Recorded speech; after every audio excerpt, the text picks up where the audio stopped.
God save the state and this honorable court.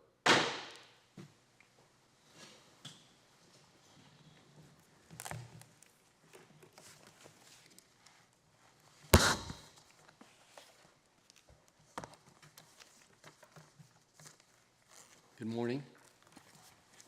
Our first case is A.J.L.H, C.A.L.W, and M.J.L.H, and we will hear from the appellant.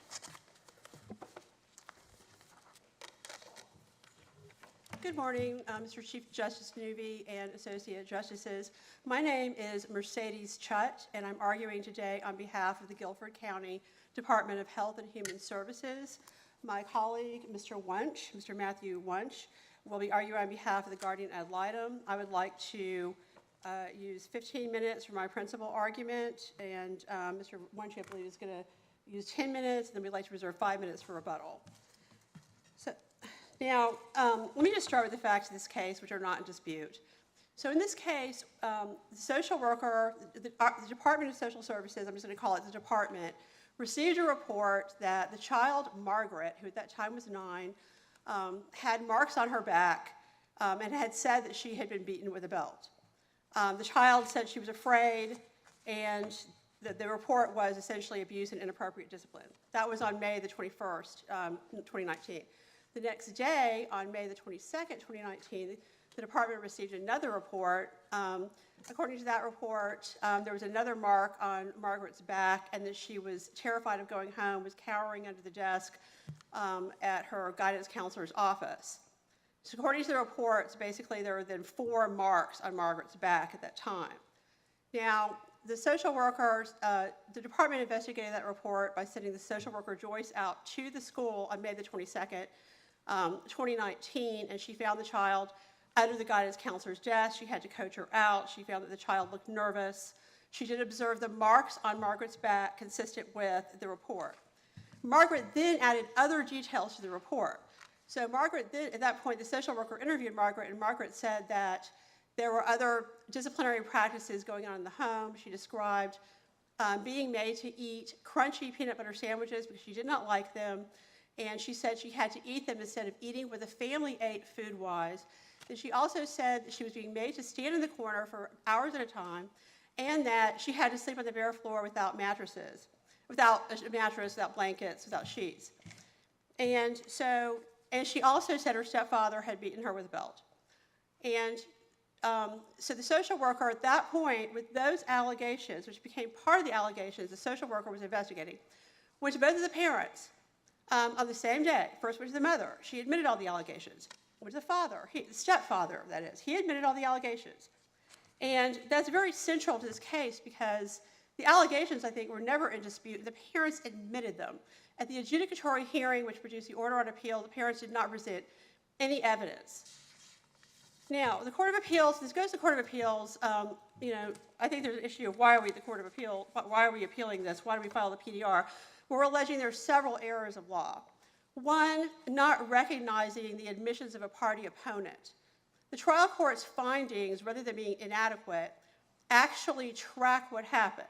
Here are the allegations, not hearsay, out-of-court statements, not used for hearsay purpose, used to show subsequent conduct, are not inadmissible hearsay.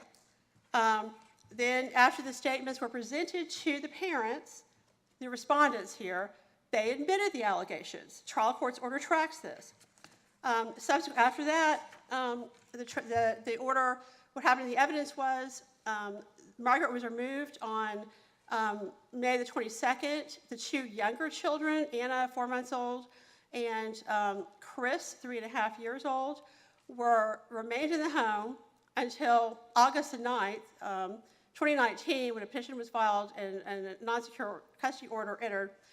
And what the record evidence shows is that they were removed from the home on August the 9th because even though there had not been evidence, there had not been any instances of inappropriate discipline with respect to those 2 younger children, the parents, both the respondents, continued to assert there was nothing wrong with their disciplinary practices.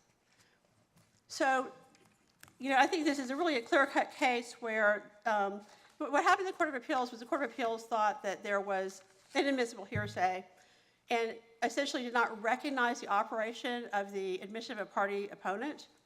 The Court of Appeals appeared to hold, in its opinion, that no party had specifically stated admission of a party opponent. And, I just submit to that as an error of law because the rules of evidence are not permissive. It's not as if the trial court grants permission to use the rules of evidence. They apply across the board. To what extent should this court get involved in here? To what extent should this court get involved in parents' decisions to administer corporal punishment and measure to what extent it has gone in terms of whether or not it's gone too far, especially in terms of what the Court of Appeals said, that although that there were marks that were left here on Margaret, that they were temporary in nature? Okay, so that's really the crux of the argument here, and I just wanted to address the hearsay first. But basically, this isn't a case about corporal punishment. This case does not hold, it's not the position of the department that a parent cannot spank their child on the bottom with their bare hand. It's not a position of the department that if you spank your child on the bottom with the front of your hand, that cause temporary red marks, that's abuse. The case law is you have to look at the totality of the evidence. There's no minimum threshold for abuse. What you have here, and the parents admitted that they had used all of these disciplinary practices that I described. Whippings with belts, either forcing the child to eat crunchy peanut butter sandwiches or using them in lieu of meals, standing in a corner for hours on end, up to 3-4 hours at a time, and sleeping on the bare floor. And this had been going on for about 2 months, according to the stepfather, and according to the mother, about every day since March of 2019. So you look at the whole totality of the evidence, and that's the standard in our case law. The totality of the evidence, there's no minimum threshold for what constitutes abuse. And I'm arguing that under these circumstances, that with the totality of the evidence is abuse. But to answer your question, it is not a case of the state coming in and saying, it's not our argument that people can't use corporal punishment. That was not the argument of the department at the trial level. I don't think anyone made that argument. It was not the argument before the Court of Appeals. It's not the argument now. It's the Court of Appeals' position, as I recall it, that taking these incidents, the crunchy peanut butter, sleeping on the floor, or the corporal punishment, either individually or collectively, they did not amount, assuming that they were true based upon the hearsay aspect, did not rise to a level of being serious physical injury.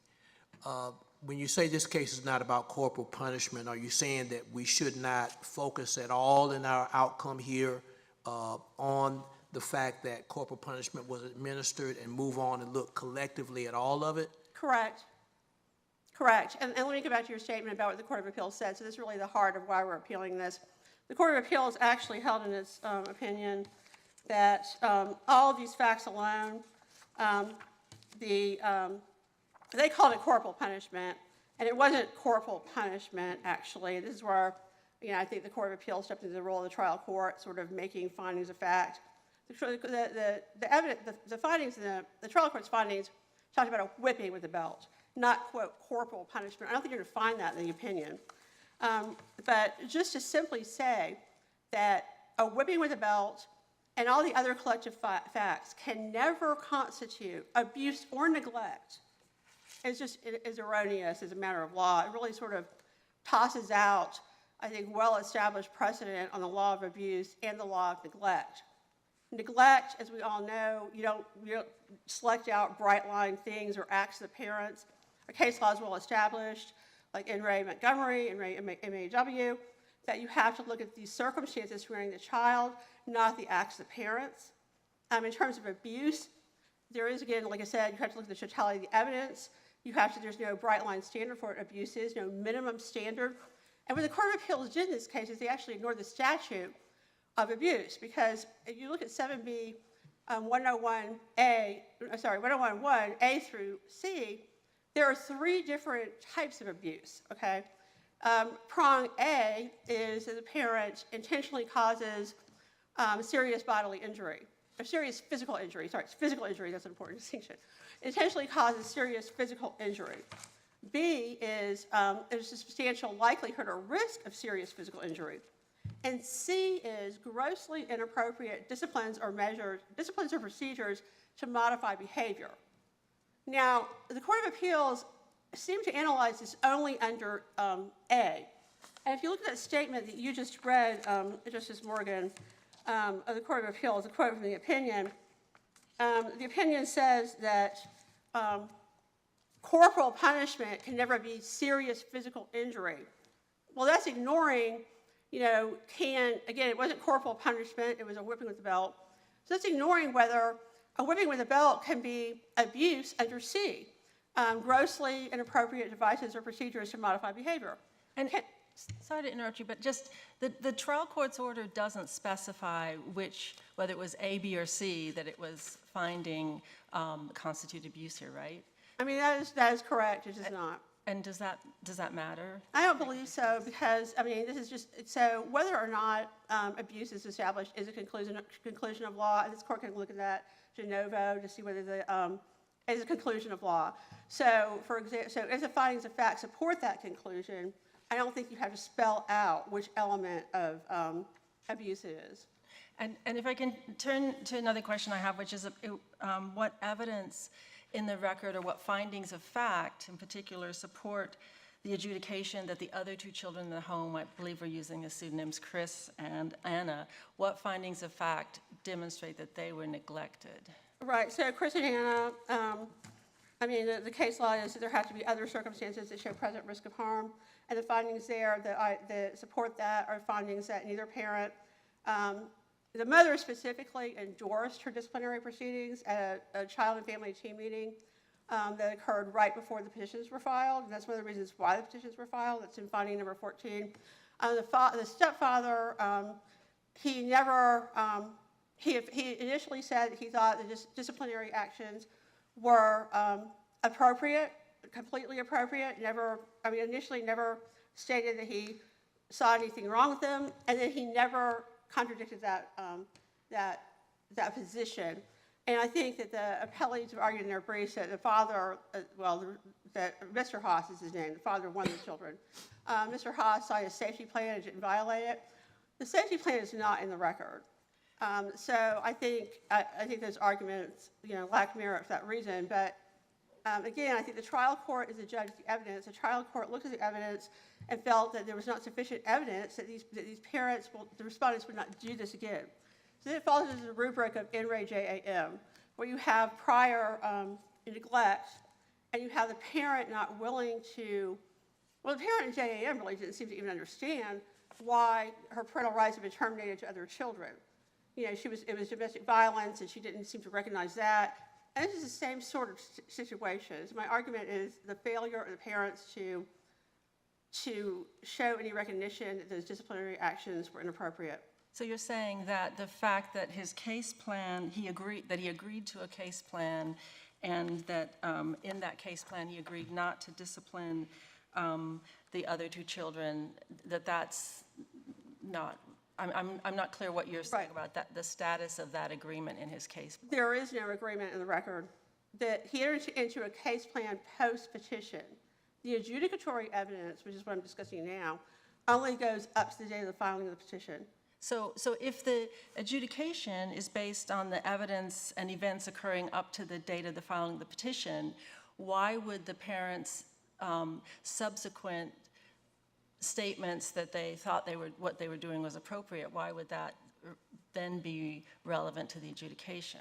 Because these parents had 2.5 months to basically tell the department that to renounce their disciplinary procedure methods and to show some sort of recognition that they were not appropriate, and they did not do that the entire time. So you're saying the fact that they may have done that later is not relevant? Well, according to our statutes, it is not, because I think it's 804, 7B 804, I believe, just states that at the adjudication, the evidence, the allegations of petition have to be determined, and it's very clear, there's a lot of case law on that adjudication, you can't consider post-petition evidence on neglect and abuse.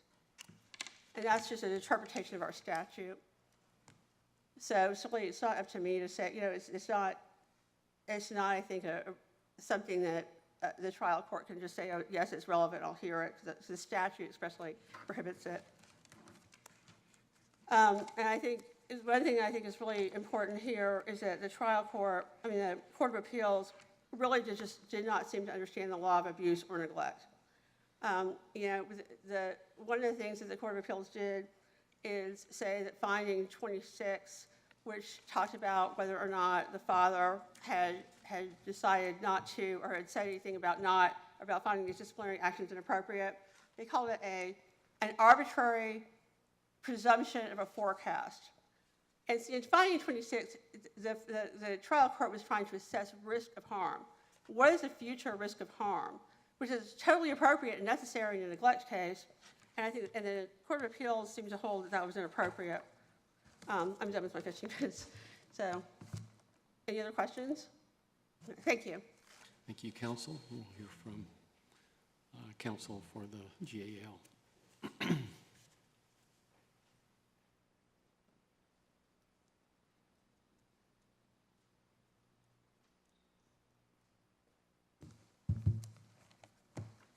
Mr. Chief Justice, and may it please the court, my name is Matt Wunsch. I'm appellate counsel for the Guardian Ad Litem program, and I represent the children in this case.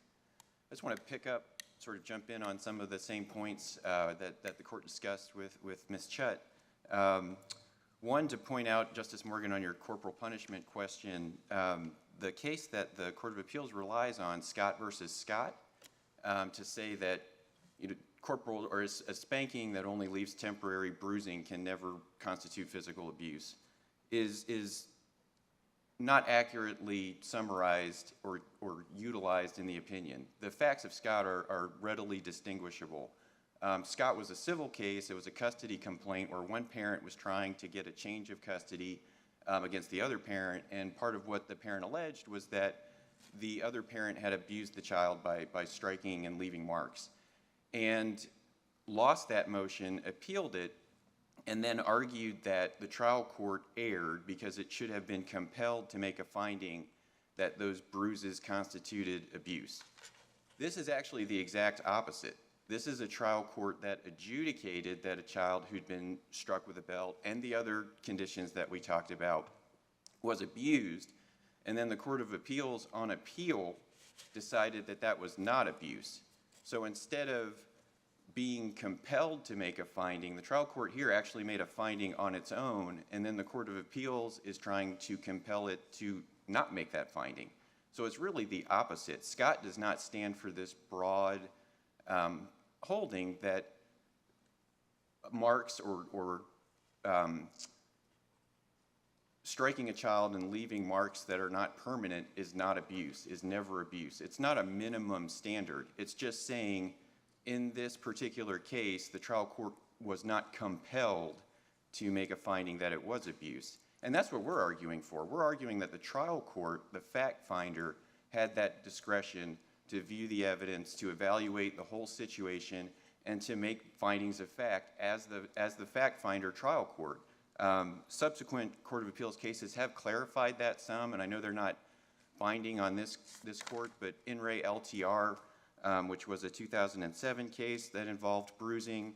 In re SG is another case that involved bruising that dealt with this same argument, that the most serious injuries are not the minimum standard, that abuse can occur without broken bones or cigarette burns or some of the worst facts that we see, that should not be the minimum standard. And I think that's a really important legal point that the Court of Appeals missed here.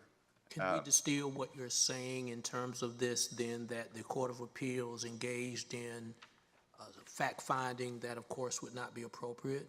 That is our contention, Your Honor, that the Court of Appeals stepped outside the lane of doing de novo review, which would be taking the facts as found by the trial court that are supported by the evidence, because there isn't really a dispute about what the evidence is, and engaged in its own analysis of whether that should be abuse or not. That there's a difference between just applying the law to the facts and deciding what to believe and how to weigh it. Those are two different processes. One is for the trial court, and that is what the trial court did. De novo review is what the Court of Appeals is supposed to do, and it got outside of that role here. Again, I point the court to LTR and SG. Again, they're just sort of persuasive authority, not binding authority, I understand, to this court, but I think the analysis and the reasoning in those cases is very persuasive. One other point I wanted to emphasize on this part of the briefs is this theme that runs through, I think, the Court of Appeals opinion and pops up in the parents' briefs to this court, that Margaret bore some responsibility here. That, in fact, in the mother's brief, it's page 23 of the brief, she argues that Margaret was a preteen who was acting out and lying, and that the discipline was specific to her and her misbehavior. That's a troubling argument to me, especially on these facts. You know, the mother's rationale for why Margaret was treated that way is that, well, we wanted to show her what prison would be like. I would put to the court, you can't treat a prisoner like this. You can't deprive a prisoner food. You can't, prison officials can't beat a prisoner with a belt. They can't make the prisoner stand for hours on end in a corner. These are not, they can't deny the prisoner a place to sleep. These are not acceptable conditions for even that rationale, as frankly thin as it is. So I think that's a really important point. It concerns me to see it argued in briefs that Margaret, the 9-year-old, would bear responsibility here. The use of the word preteen to me is troubling. She's not 11 or 12. When this happened, she was 9. That may be a finer distinction, but it sticks out to me. It seems like it's trying to downplay the parent's role in what happened and put responsibility on Margaret. And again, as a child advocate, that's very concerning. We'll try to move on from those issues. Justice Earls, I'm sorry, do you have a question? I think I was going where you're going. I do want to ask about the evidence in the record regarding the other 2 children and what supports a finding that they were neglected. And in particular, as I understand the facts, the incident involving Margaret happened in May. The other 2 children remained in the home until the petition was filed in early August of 2019. And there were home visits, and it just seems like without any evidence specific to those children, you know, hypothetically you could imagine that they also had bruising, or they were disciplined, or they showed emotional distress from having witnessed their older sibling treated the way the record shows she was. It seems to me there could be facts that would illustrate their neglect. But here, it sounds like the only evidence in the record that the department is resting on is whether the parents acknowledge that the discipline of Margaret was inappropriate. Well, Your Honor, I think it's that certainly is an important fact. I think the absence of evidence of physical abuse on the other children is not dispositive. Because again, it's about a substantial risk of harm. So harm does not already have to have occurred to them in that time. And I don't believe there was any allegation that it had. But it is, as Your Honor points out, it's the parents' insistence that they did nothing wrong, that this is appropriate discipline for them to use. And then it's, I think, the history, which with Margaret goes back to 2010 in the findings of fact, that there is a history of this conduct in respondent mother's home with different partners. It's very much, as Ms. Chutt pointed out, it's very much like JAM. It's a very similar case where other children in the care of that parent have been hurt, and the risk is that the parent doesn't seem to understand that their conduct puts their children at risk.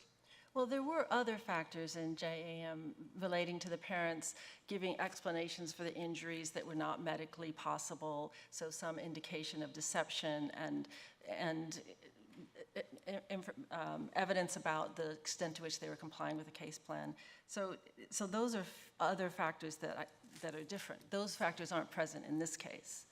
The parents didn't deny what they were doing. They admitted it. They just didn't think there was anything wrong with it. Well, and in some ways, it's even more troubling, I think, from our point of view, that the parents are openly acknowledging, yes, this is how we discipline our child, and we don't see any problem with it. So I think it's harder to expect a parent, or at least no less difficult to me, to expect a parent who says that is going to change their ways than it is for a parent who is being deceptive and trying to cover it up. They're very upfront in their statements to the social worker. Yes, we did this. I mean, the respondent father acknowledges he used the belt.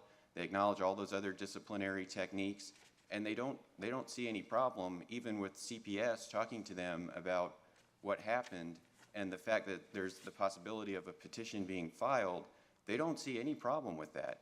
So that, I don't, Your Honor, respectfully, I don't think that mitigates the concern here. In fact, if anything, I think it enhances it, that these parents who don't see a problem and are very upfront about that are going to continue to act that way.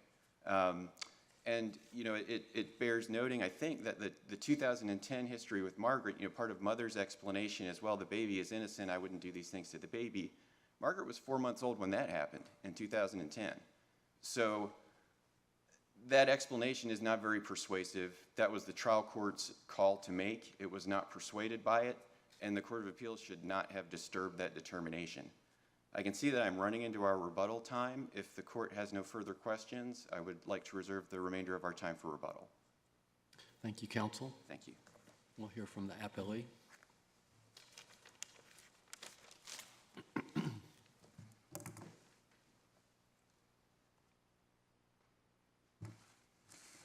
Good morning, may it please the court. My name is Benjamin Call. I have the honor and privilege today of representing Mr. Cameron Haas, who's here with us, the respondent father of one of the 3 children, the youngest, Anna. A bit of housekeeping. Ms. Rawls, who represents the respondent mother, who's the mother to all 3 children, will be dividing our time in half.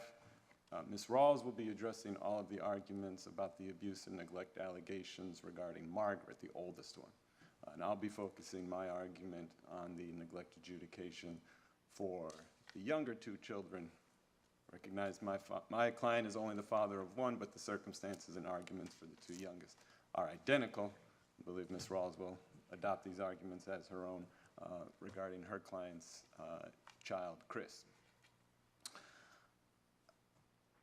We have to start at the beginning with understanding what the standard of review is, right? We're here on this court's grant of a petition for discretionary review, and the rules of appellate procedure are very clear that when we're doing this type of review, the court is looking for one thing and one thing only, and that is whether the Court of Appeals committed any error of law in its judgment.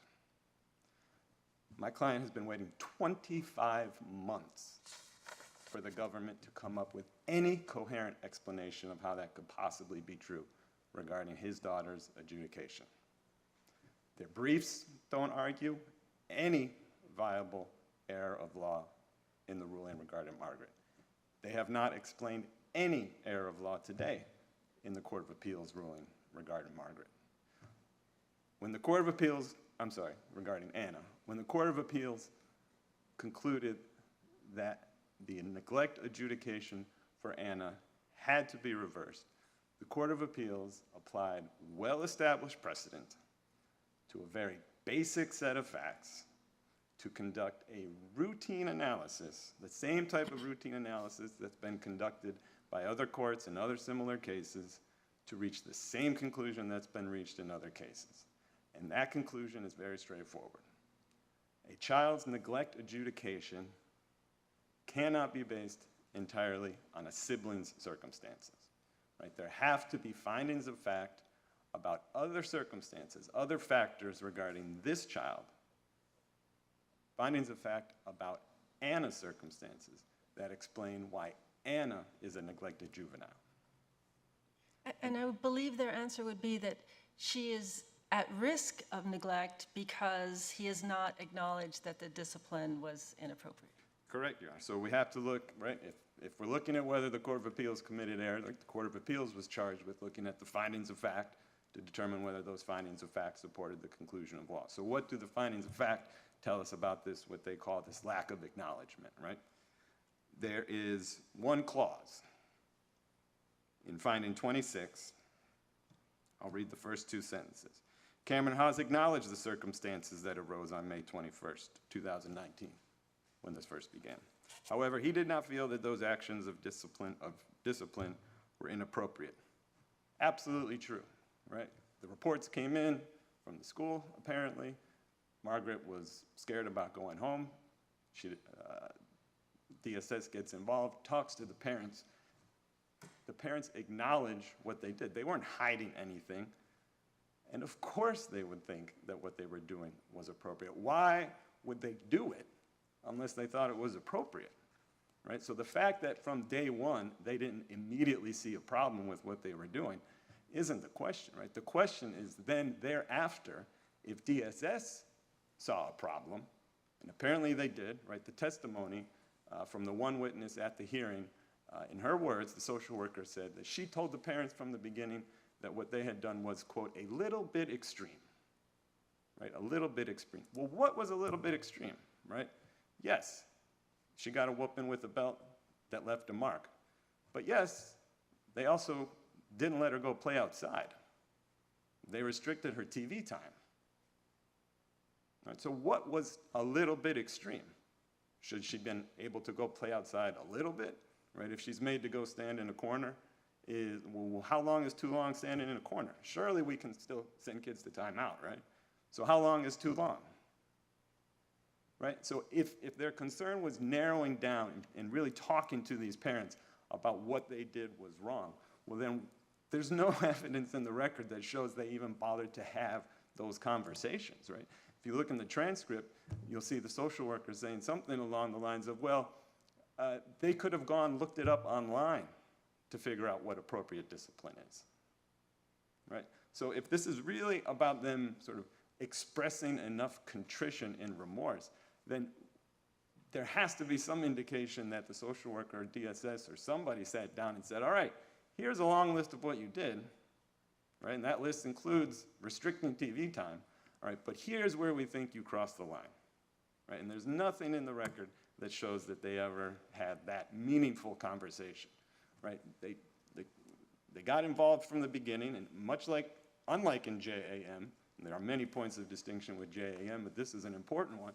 In JAM, the parents refused to work with social services, right? Complete opposite here, right? From day one, the parents were cooperative. From day one, they entered this voluntary safety plan, and yes, the plan is not in the record. For whatever reason, it wasn't introduced. There's plenty of testimony about it in the record. And what that testimony shows is that they voluntarily agreed to it from day one. The two little kids continued living at home for 77 days under this safety plan. Both parents agreed to it. It specified that they were not to use physical discipline. There were periodic announced and unannounced checks by different social workers over 77 days, and nothing happened. There were no concerns that arose, right? And at the same time, right, you see in the testimony, the social worker explained, well, we didn't take the two younger kids away immediately because we wanted time to gather more information. 77 days, zero new information, right?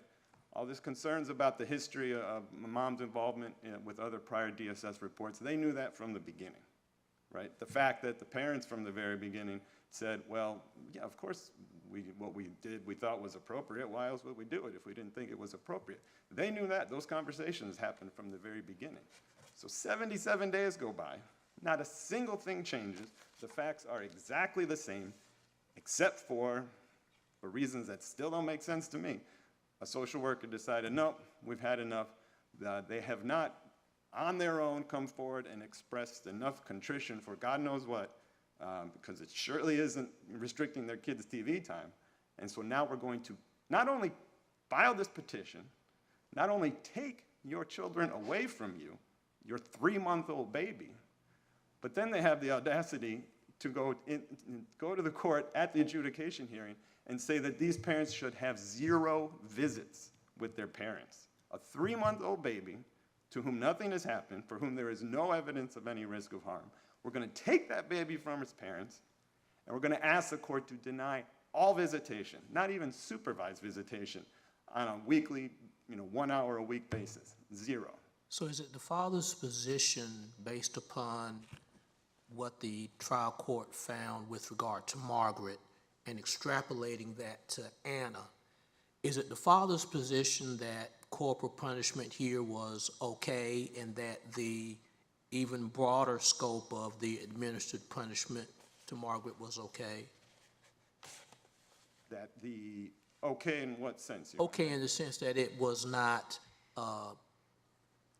excessive, that it did not constitute serious physical injury, and that there was not clear and convincing evidence of such? I don't think there's any doubt that there was no clear and convincing evidence of serious physical injury, because the only evidence of any injury we have is the social workers, well, and I'll defer to Ms. Rawls, Your Honor, because, you know, the Court of Appeals ruled that we lack standing to challenge Margaret's adjudication, so for that reason, Ms. Rawls is much more prepared to discuss it than I am. And that's why I but- put it in the context Yeah. of extrapolating it to Anna in terms of what was deemed Right. to make her neglected. Right, well, to the extent it relates to Anna's adjudication, Your Honor, I think the important point to make there is that all of my arguments about Anna are the same, even if Margaret's adjudications are affirmed, right? Because that's what the clear case law says. That's what JCB, as this court, you know, endorsed it in JAM, that's what it said.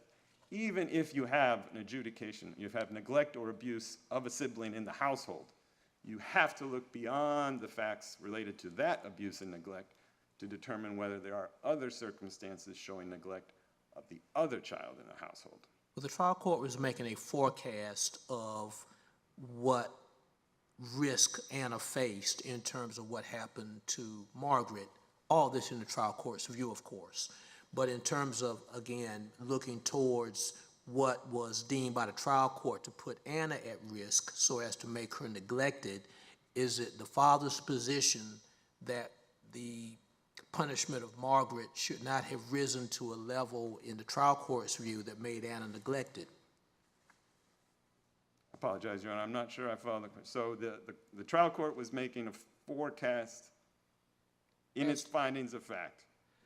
I'm referring to finding 26, where it says Mr. Haas never disclosed he would not discipline the two youngest ones in the same manner that he had, or that he did not feel his actions were inappropriate. The Court of Appeals says that there's no evidence that Anna or Chris was abused. And based upon what happened to Margaret, that as a result of that, the neglect determination of Anna was inappropriate. Correct. You agree with that? Absolutely. I just keep it simple. Do Absolutely. you agree with that? Absolutely. Therefore, are you saying that it was too extreme for there to be a forecast that Anna was at risk in terms of the fact that while there was no evidence of it, why would it be then that the forecast was inappropriate? Because there are no findings, evidentiary findings of fact to support the forecasts, right? And JAM is a good point of comparison, right? In JAM, similar question, predicting future risk of harm for a newborn for whom we have very little, direct facts to go off of, right? In JAM, the parents had multiple prior terminations of parental rights for which they still refused to acknowledge any culpability, right? Completely different than here. Yes, there's a finding of fact about prior reports. None of those even resulted in a neglect or abuse adjudication, let alone a termination of parental rights. And there was no indication for these 4 incidences in the past, I think only 2 of which were even substantiated by social services to even do any work on them. 2 of them were not even substantiated. There's no indication in the record that anyone refused to acknowledge responsibility. Where should this court draw the line in terms of a trial court's predictive determination that what happens to one sibling, here Margaret, is to be translated to a sibling like Anna in terms of while there's no evidence of abuse of Anna, as to where this court should draw the line as to how a trial court should exercise the predictive aspects of determining neglect? I think the line's already been drawn, Your Honor. The line is very clear. And in the line, the system, the status quo we have right now works perfectly fine. There's nothing broken that this court needs to fix, right? The law is clear, right? There must be findings of fact that show other factors, right? That's the language that you see repeated in the case law, right? Whether there are findings of fact that show those other factors, whether those findings of fact add up to a proper conclusion of law that a child is neglected, that is a determination that the Court of Appeals, whichever appellate court has the case on direct appeal, They have the authority to exercise de novo review then, to substitute their judgment to say, well, yes, we agree. These findings of facts add up to a conclusion of neglect, or they don't, right? The direct appeal court has the discretion to make that call. That's what de novo review is, right? That's what happened here, right? The Court of Appeals exercised its de novo review to say, well, this is pretty thin, right? We had 77 days, and nothing shows what changed in those 77 days. Yes, the father said on day one he thought he was doing the right thing. Yes, mom has these prior reports in her history. But we knew all that on day one. So after day 77 of there being no problem with these kids living at home, what explains why these kids are neglected juveniles? And the Court of Appeals properly exercised its discretion to say, well, that's not neglect. And so the question now is, was there an error of law in that decision by the Court of Appeals? They've pointed to none, absolutely none. And they're all explained in my brief. I see I'm running short on time, so I would just refer the courts to my brief for a further explanation about why all of what they claim to be errors of law is absolutely not an error of law. And in closing, would just say that I think the only appropriate outcome here is for the court to dismiss this petition as having been improvidently granted. What's true today was true on day one when they filed it. There is no basis for having granted the PDR because none of the 3 statutory grounds for doing so are present here. Thank you. Thank you, counsel. We'll hear from your co-counsel.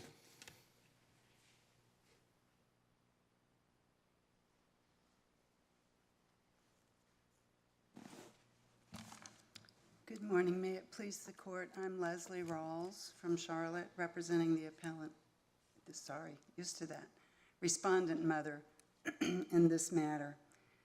There are a number of things we agree on, as I think Ms. Chet said to start with. There are several that we don't. My intention is not to address Chris and Anna. As Mr. Cole said, my client is the mother of all 3 children.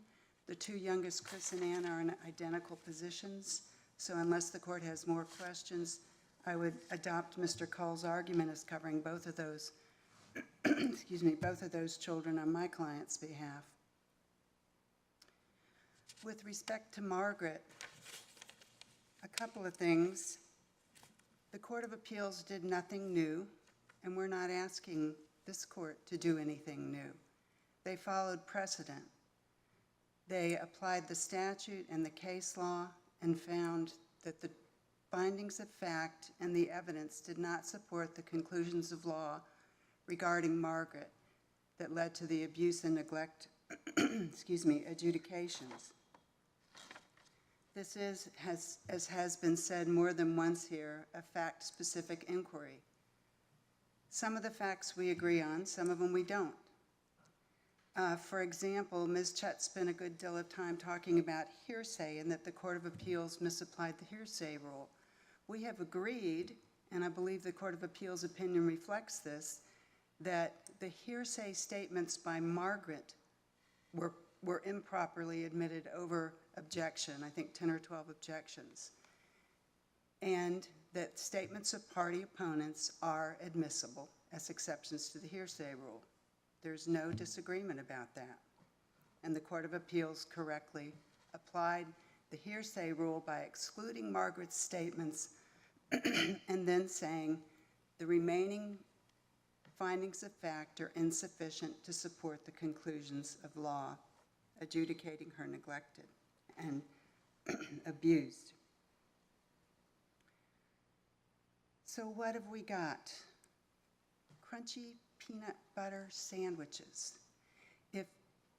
If the choice to feed a child food they don't like was grounds for a government agency to come in and take that child away, I suspect this courthouse would be empty.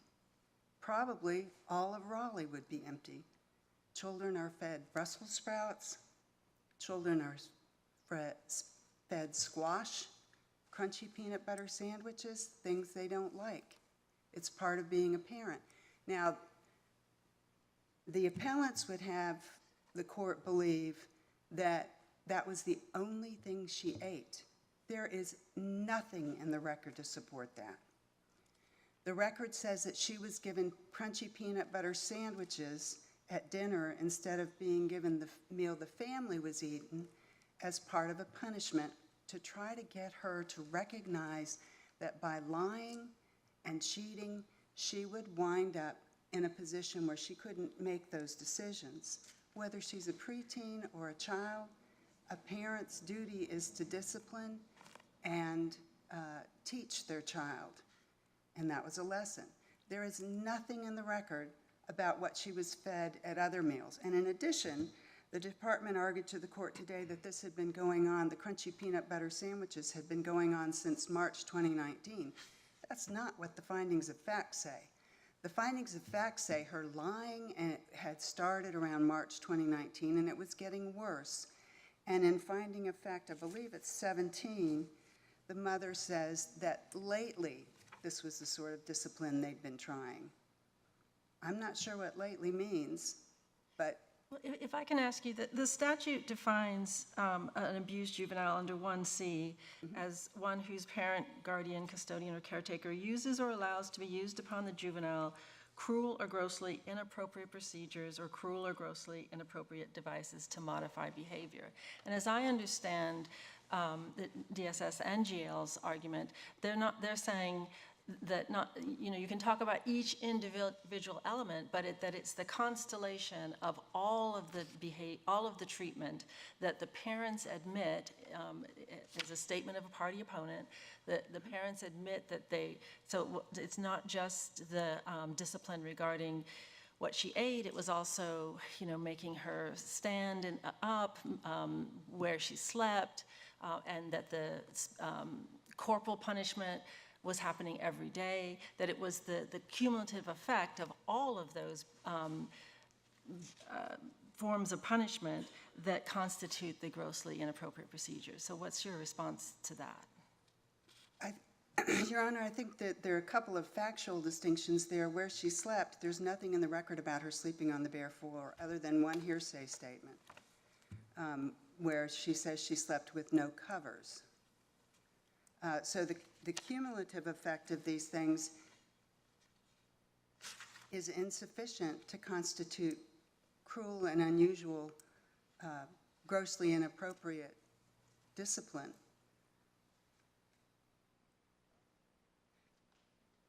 Well, so I'm looking now at finding of fact 15, which is where the trial court recites what the respondent parent says, what your client says.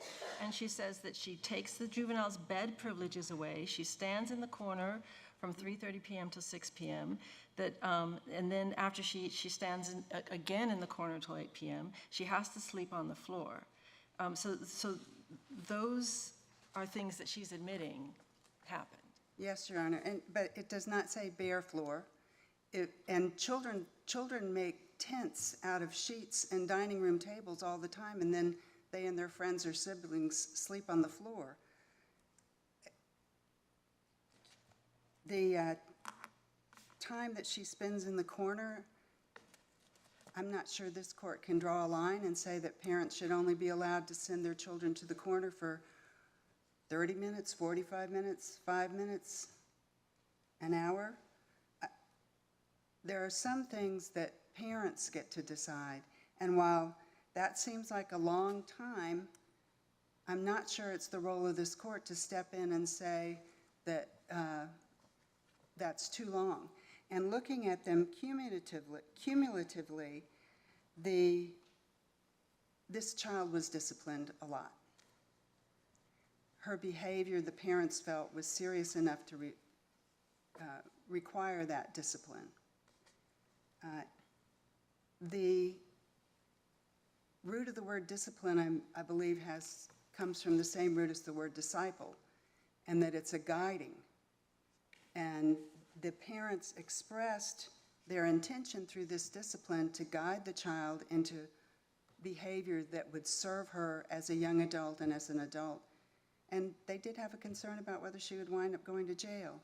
That's what they expressed. How should we look at the mark that was left on Margaret? Court of Appeals says that it was a temporary mark, but on the other hand, it was a mark nonetheless, along with other indications that corporal punishment may arguably have been excessive. How should the court look at that? So one of the useful portions of the statute on that is that the punishment or the harm has to be caused intentionally, or I've forgotten the exact phrasing of by other than accidental means.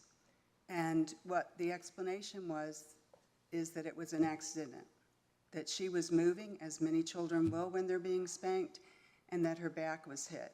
This is completely different from some of the other cases that the appellants have asked the court to rely on. For example, LTR and SG were cited. Well, LTR, when you're looking at all of the facts, you look at the age, the intention, the type of punishment, and the result.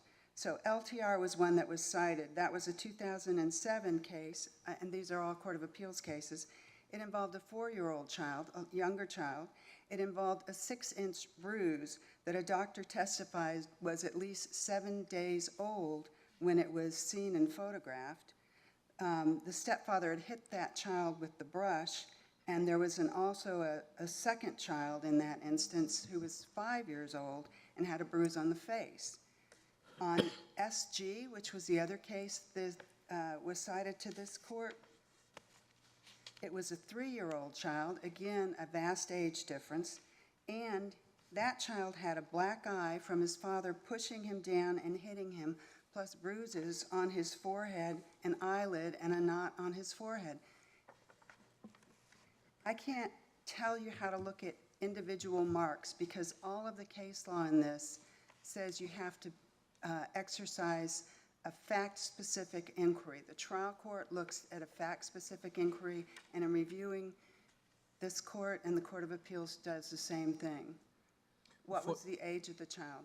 Before your time runs out, and I respect the fact that you may have other things to say, but I didn't want to go towards this visitation aspect of the Court of Appeals regarding what the Court of Appeals has ordered in terms of the trial court must order upon remand generous and increasing visitation between Margaret and her mother.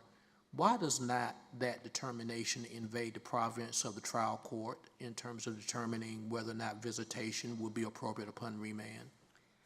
I am not sure that it does not invade the province of the trial court. Are you conceding that it does?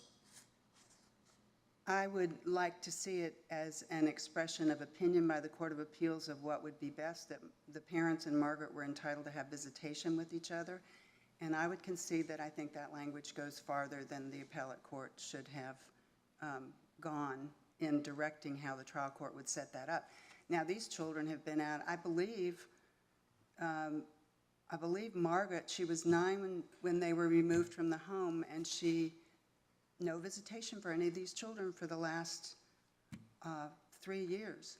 I believe she either just turned or is about to turn 13.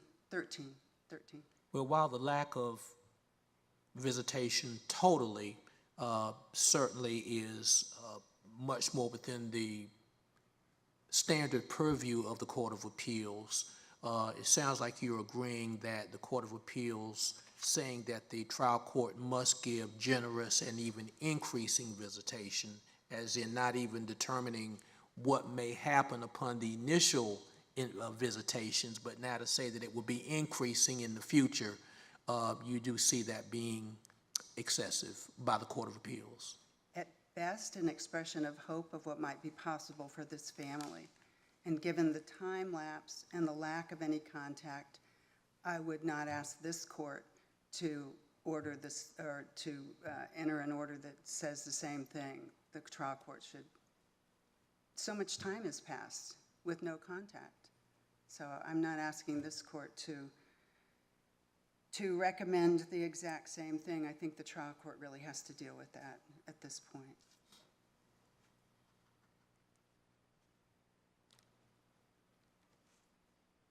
think unless the court has any further questions, I would simply repeat Mr. Cole's request that you find the discretionary review is improvidently granted, and in the alternative, that you affirm the Court of Appeals, perhaps with the modification about visitation. Thank you. Thank you, counsel. Rebuttal? I'm not going to sound like I'm talking like a speed demon, but there's a lot of things I want to get to. So one, there was no admission that hearsay was received at the trial court. I think my brief covers that. The statements of Margaret were received for the purposes of explaining subsequent conduct. We did not admit hearsay was received. But then, sorry, I know you want to go quickly, but then, given that position, then you would also agree that the findings of fact that recite that information can only be taken as laying the groundwork. They can't be. Correct. Okay. Absolutely correct. Now, I think it's very clear. We've made our concerns about how we believe that the Court of Appeals erred legally very clear in our briefs. I don't think there's any basis for saying we haven't cited any error of law. Basically, if you're looking at, I think there's a lot of different characterizations of the findings of fact. And, I think that's more or less, I'm asking this, or the evidence is asking this court to sit in the position of a trier of fact. But if you look at what the Court of Appeals found in its, or stated in its opinion, his background, second paragraph, respondent mother acknowledged she disciplined Margaret for lying and being untruthful about following directions by having her sleep on the floor, allowing her to eat only crunchy peanut butter sandwiches, having her stand in the corner at home for long periods, and then also prohibiting her from watching the TV or playing outside, which we do not claim is, inappropriate. And having respondent father, it says administer corporal punishment, but again, the evidence is clear that he whipped her with a belt. But I mean, this issue of, is she only eating crunchy peanut butter sandwiches? The Court of Appeals indicates that, yes, and it's just background information, paragraph 2, and no one challenged that. And again, I think the evidence is very, very clear that this went on for a period of time. The mother said it went on for about 2 months, starting about 2019, almost every day. Do we know exactly how many days? No, but almost every day I think says enough. So you're talking about the case law of abuse. I think my brief covers that pretty well. I mean, Scott versus Scott was based on Mickle, In re Mickle. In re Mickle was a case that was decided under a version of the abuse statute that was repealed in 1999. That version required the courts it was basically a serious bodily injury standard, substantial risk of death, permanent disfigurement, permanent injury. And that was repealed and replaced by what we have now. And so Mickle was decided under a statute that had been repealed in 1999. Scott just simply recited Mickle almost in dicta because Scott was involving a totally different case, Chapter 50, a motion to modify custody, and was trying to set aside a finding of fact that the mother did not use inappropriate discipline. And as we all know, if the trial court's findings are supported by competent evidence, they're upheld on appeal. So that's almost like, that doesn't stand for the proposition that the Court of Appeals cited it for. And I think H.H., clarifies that. I think that's the opinion that best clarifies just the misinterpretation of the law. Because H.H. went through those cases, and H.H. said, for example, Mickle was decided under a superseded statute. And then the other cases, it goes through other cases that were cited in the briefs and says, these cases only involved prong 1 of the abuse definition and not 2 or 3. I think they said it involved 1 or 2, but not 3, the inappropriate discipline. Inappropriate discipline is a reasonable parent standard. So the question here is, would a reasonable parent, basically force feed or only feed the child crunchy peanut butter sandwiches for a long period of time? Would a reasonable parent make the child every day just about stand in a corner? Would a reasonable parent whip the child with a belt for lying and do this repeatedly?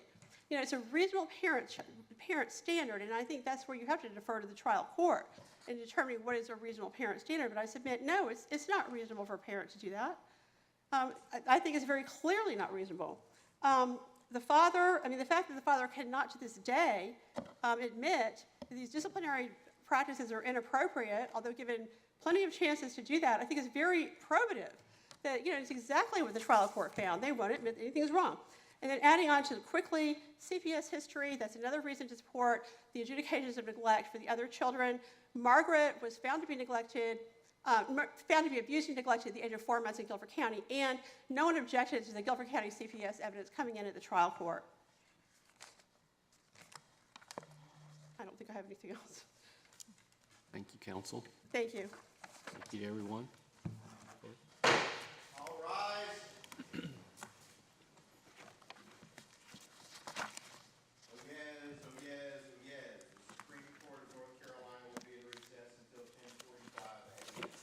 God save the state and this honorable court.